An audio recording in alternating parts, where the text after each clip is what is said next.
Magandang gabi, sir. Magandang gabi, classmate. Ang topic po na na-assign sa akin ay Learner-Centered Philosophy of Education. So, ano nga ba yung Learner-Centered Philosophy of Education? But before that, syempre, meron po tayong icebreaker.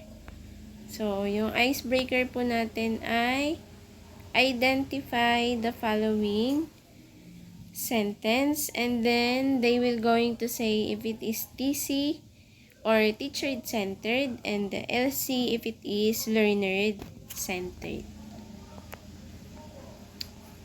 So we have 5 questions, and then they will going to identify if TC and LC.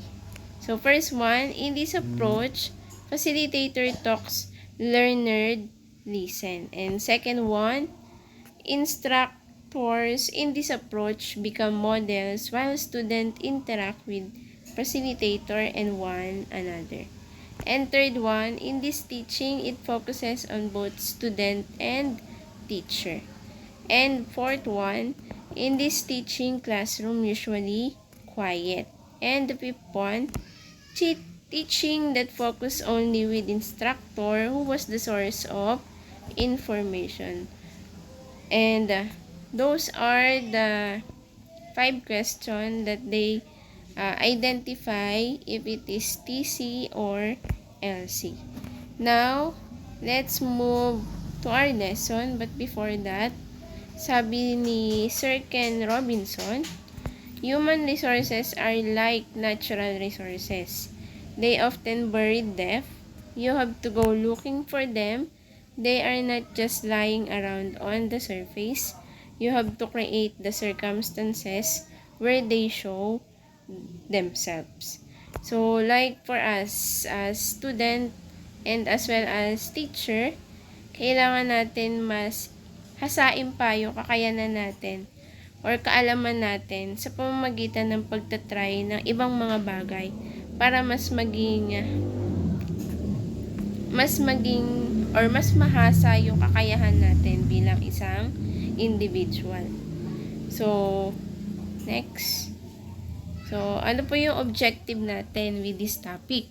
So, ang sabi ko po dito, to help them realize that they are responsible and independent learners. So, sa pagtatapos ng ating lesson, nawa makita or maipahayag ko na bilang isang estudyante o bilang isang learner, meron tayong responsibility at meron tayong independence to learn something from the lesson or from the school or outside the school. Next. Now, let's move to the things or the 4 points that we will discuss in this topic. So, una, ano po yung definition of learner-centered learning? And second one, what is the differentiate between teacher-centered and student-centered learning? And the fifth one, what are the 5 pedagogical approaches? And then the fifth one, what is the 5 domain characteristic of learner teaching? Now, let's move to identifying or definition of student-centered learning.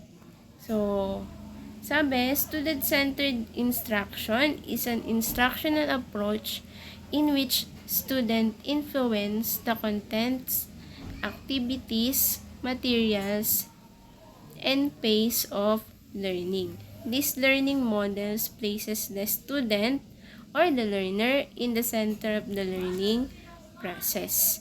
The instructor provides students with opportunities to learn independently and from one another and coaches them skill they need to do so effectively. So, sabi dyan, malinaw na sinasabi na hindi lang bilang estudyante ay nakaupo ka lang doon sa loob ng classroom, kundi masasabi na student-centered learning ang isang school or classroom kung hinahayaan yung mga estudyante na mag-explore ng mga activities at mas ma-enhance pa yung kaalaman nila bilang isang mag-aaral.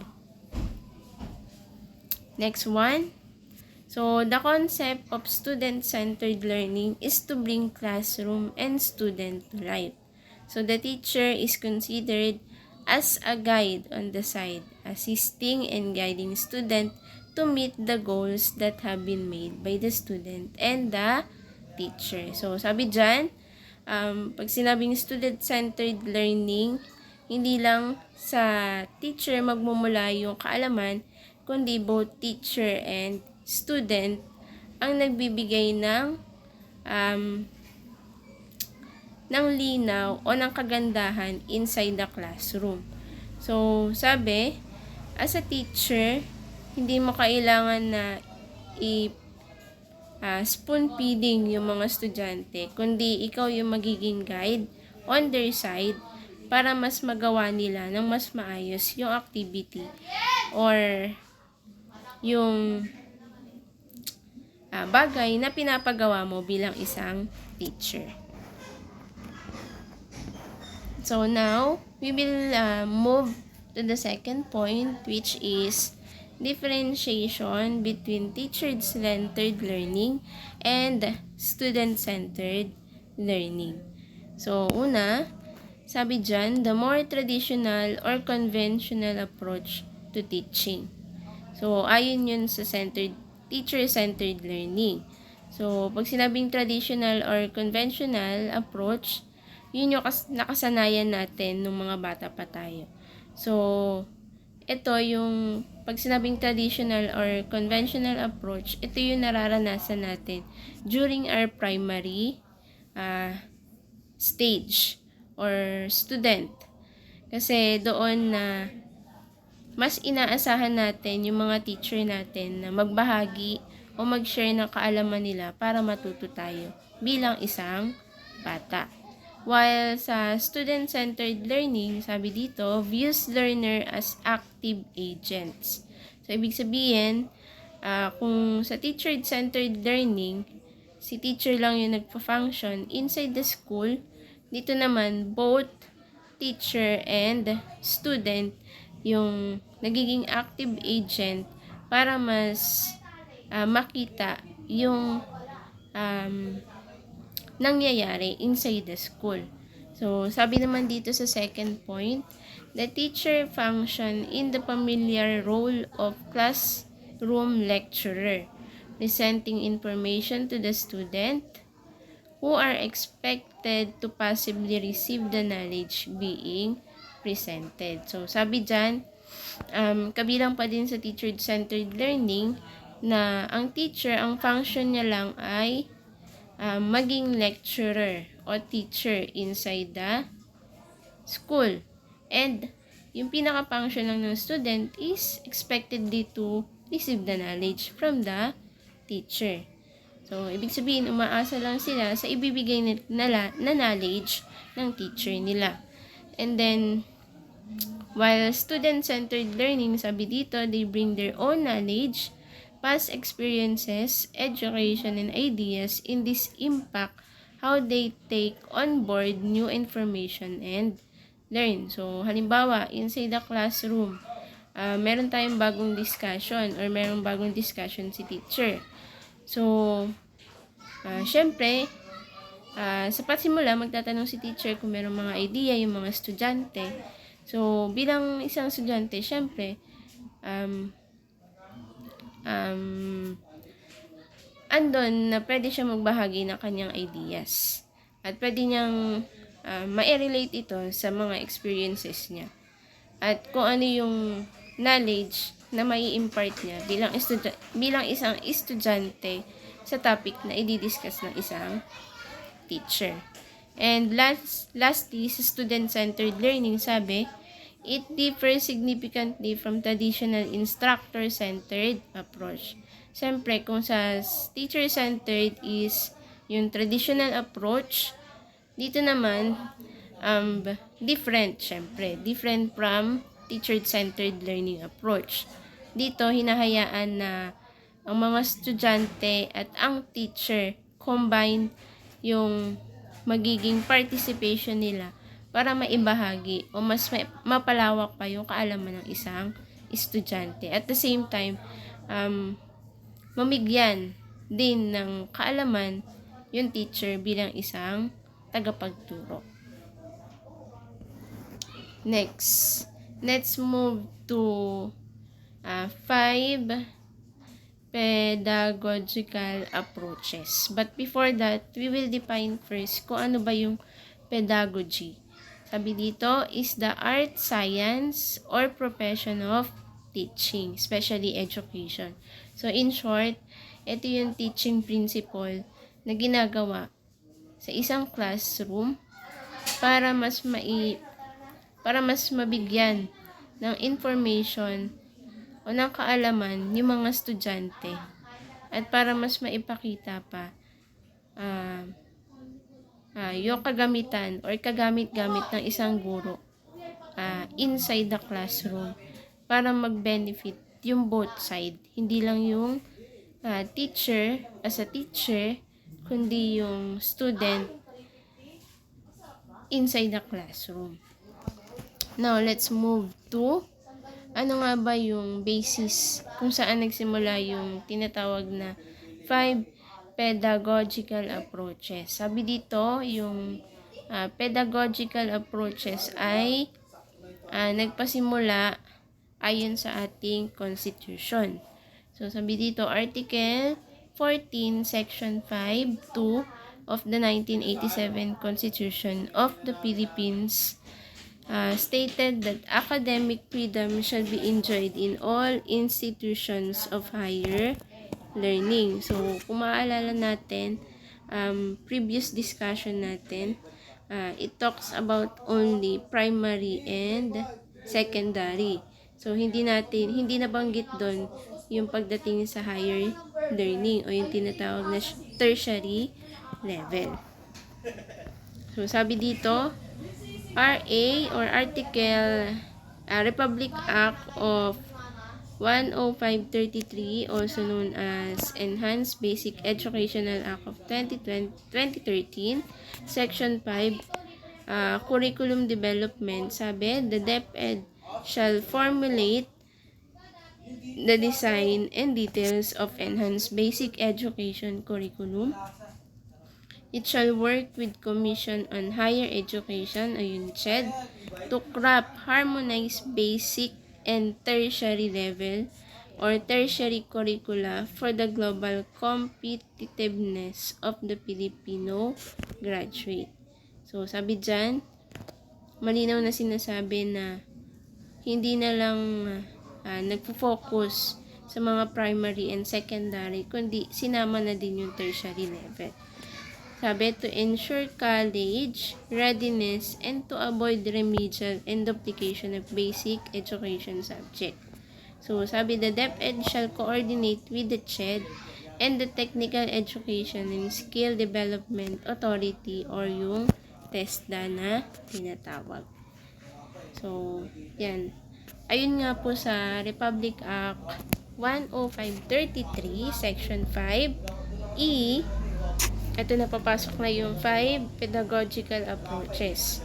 The curriculum shall use pedagogical approaches which are the following. Constructivist. Second one, inquiry-based. Third one, reflective. And fourth one, collaborative. And the fifth one is integrative. O yung tinatawag na 2C, 2I, and 1R. So, yan. Let's move to the 5 pedagogical approaches. So, una, ano nga ba yung constructivist approach? Sabi dyan, this is the base on central idea that the learning construct their own knowledge of the world around them based on experience as they live and grow. So, kung i-relate natin siya inside the classroom with the teacher and the student, ito yung Halimbawa, si teacher may binigay na situation na si student naman magi-interact by answering the question or the statement of the teacher. Depende kung experiences or base sa kung ano yung nakikita niya sa paligid niya. So,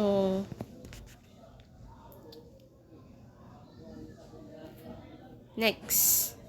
Ano naman yung collaborative approach?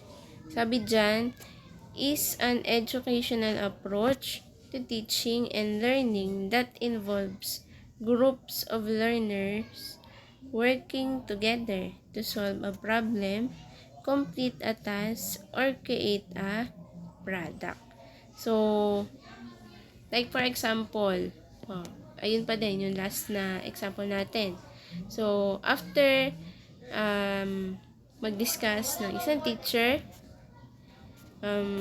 syempre, to know yung kung meron bang natutunan yung isang estudyante, pwedeng gumamit si teacher ng collaborative approach. Halimbawa, by group. Magpapagawa si teacher ng activity by group at doon niya makikita kung meron bang natutunan ng isang estudyante. Next. Ano naman yung inquiry-based approach? Sabi dyan, inquiry requires more than simply answering question or getting a right answer. Kasi di ba mostly yun nangyayari after na mag-discuss si teacher, syempre ang sunod na gagawin niya ay answering question. So, hindi lang daw inquiry-based ay patungkol sa mga answering question or getting the right answer. It also advocate investigation, exploration, search, guess, research, pursuit, and study. So, ano yung mga pwede nating mabigay na example dito? Like yung experiment, pagdating sa experiment. Kailangan kasi dito ng yung mga estudyante mismo yung makakadiskubre. Okay, magagawa ba ng isang estudyante na ma-prove yung sinabi nila, halimbawa, sinabi nila ay magagawa nila to. Through their experiment, kailangan na maipakita nila kung ano yung sinabi nila. And also, halimbawa, fourth year student, merong thesis. So, papasok dun yung study and research. So, kailangan na itong title na to na mapanindigan ng isang estudyante para ma-come up nila kung ano ba yung thesis na gusto nilang mangyari. Next, ano naman yung integrative approach? Sabi dito, integrative approach provide learners with the learning environment that helps them make connection of their learning across curricula. So, mahalaga na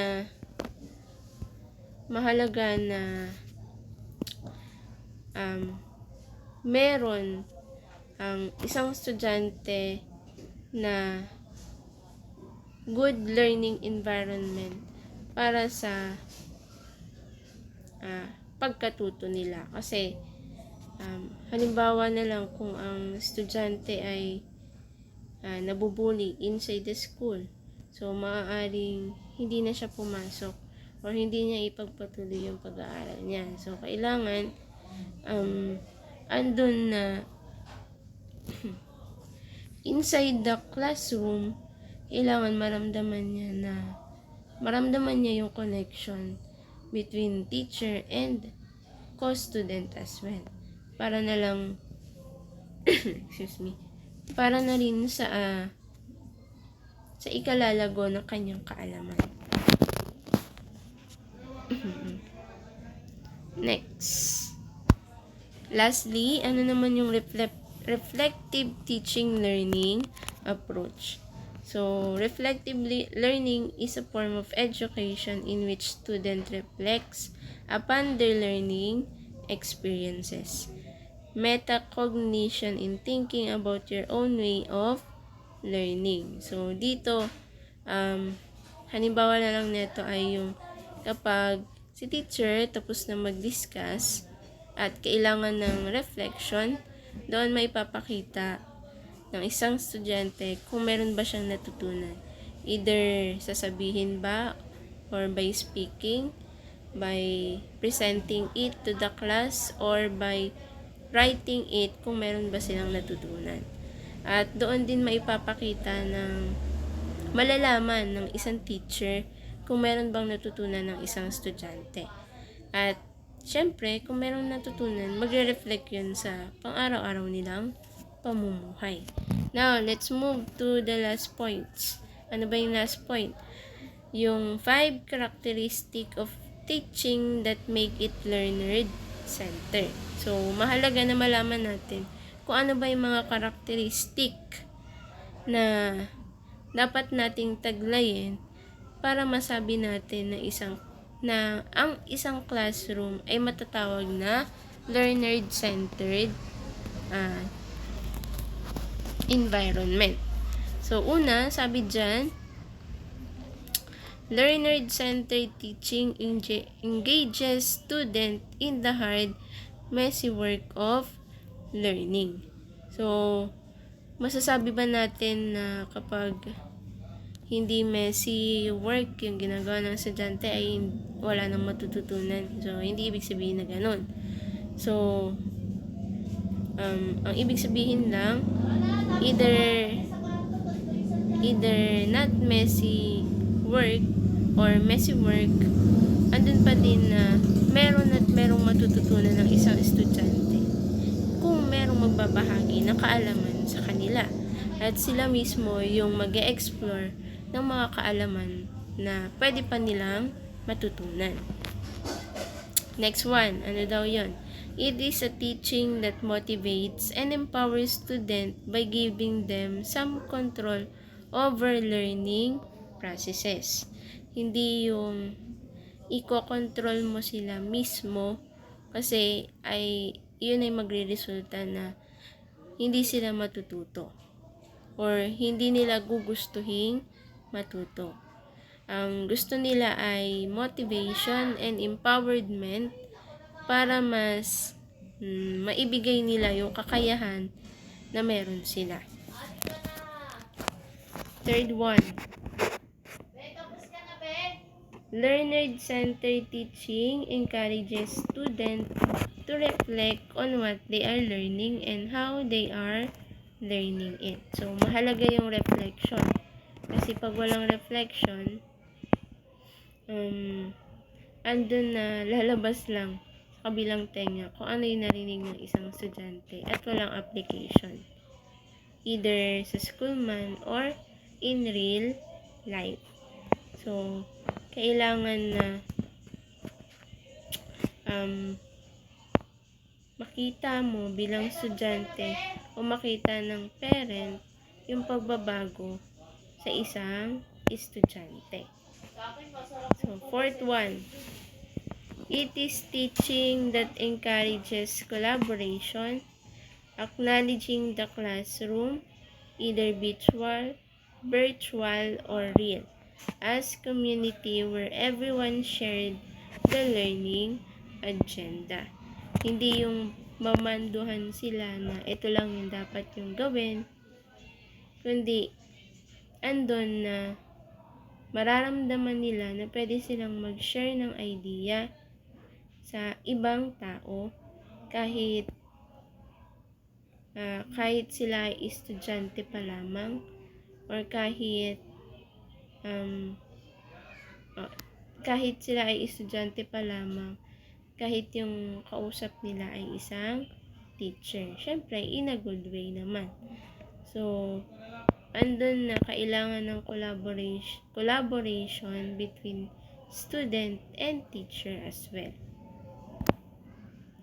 Next, the last one. So, learner-centered teaching include explicit skill instruction. It teaches students how to think, solve problems, evaluate evidence, analyze arguments, and generate hypotheses. So, dito masasabi na teacher-centered learning yung nangyayari kapag natuturuan yung mga estudyante kung paano mag-isip, mag-solve ng problem, at mag-analyze ng mga nangyayari or even within a certain topic na dinidiscuss ng isang teacher. Thank you po and God bless you.